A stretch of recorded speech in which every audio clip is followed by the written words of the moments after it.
कि जागो जागो महादेव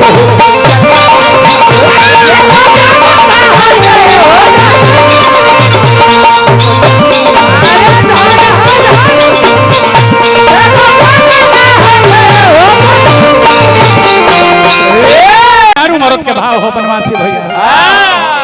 मरद मेहरारू के पति प्रदेश में बाड़े घरनी घरे कौन पति दाढ़ी बनायला ना मुड़ी छिलेला तारा बुझाते ये चाय बनावे वाला तरीके पति प्रदेश में बड़ा कोनो बिरहने बताई जेकर पर बीतेला नु उहे जानेला बुझाते रे चिलम जेका पर चढ़ल बा अंगारी मेहरारू के बात मेहरारूए बुझी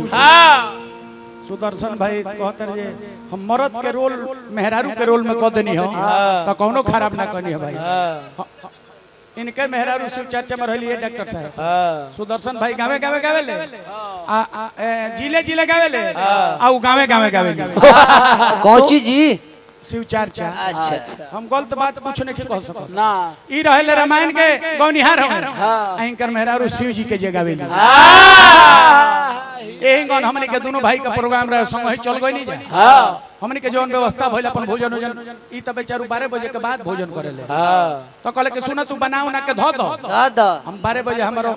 12 बजे भोजन हम कर ले हां अंगे टूटी तो घर के खा ले नींद टूट जाई तो घर के हम खा ले अब जननी तो का कहली हमर सुदर्शन भाई बो ये खाना बना के रसोईया घर में ताला मार के आ चाबी डांड में लटका के आ चल गइल बड़ी कहां शिव चर्चा में अल्लाह आई जब 12 बजे इनके 1 बजे भूख लागल बा अभी एगो लाबदा लेके डॉक्टर साहब दुआरी पर बैठल बा काहे खाती जी आखिर गोइल तो कहां गोइल हमरा से बेकहल है डाढ़ में सीसी बनल डांड में चाबी बनल है अब ओने से कहत चलल बिया ये लाबदा ठेठावो तारे जे आवा है तार छठियारे बा तो ओने से केंगो चहल कहत चलल बा केगा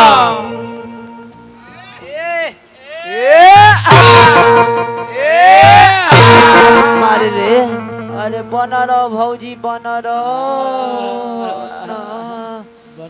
सुदर्शन भाई हम सुदर्शन भाई बोखने लगत ना भाव में कहतनी तो भाव में पिटाहू लगब तब ओने से कहत चलल बड़ी है डॉक्टर साहब कि जागो जागो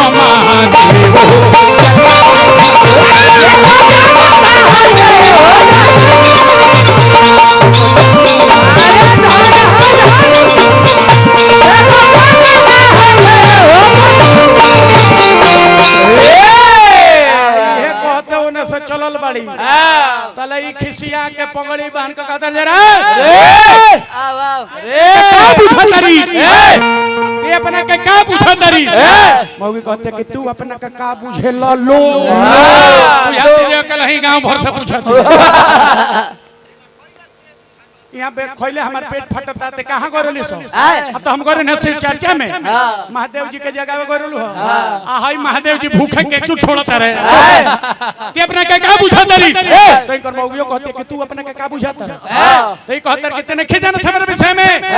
हम त्रेता के राजा दशरथ हई तोरा खानी 3-3 गो मेहरारू राख सकतनी 3-3 गो बस इनकर मौगियो कहते कि आया का बुझत लो ना ना fuck me तू त्रेता के राजा दशरथ हुआ हुआ तो हमू द्वापर के द्रौपदी हई तारा खानी 5-5 गो भतार राख सकत त्रेता में दशरथ जी के 3 गो औरत रहली द्वापर में पांडव द्रौपदी जी के 5 गो पति रहले तो देखिए एकदम जगह से हमको है हां बेद से आई लो उठी तारबाएं टरबाएं करेला जननी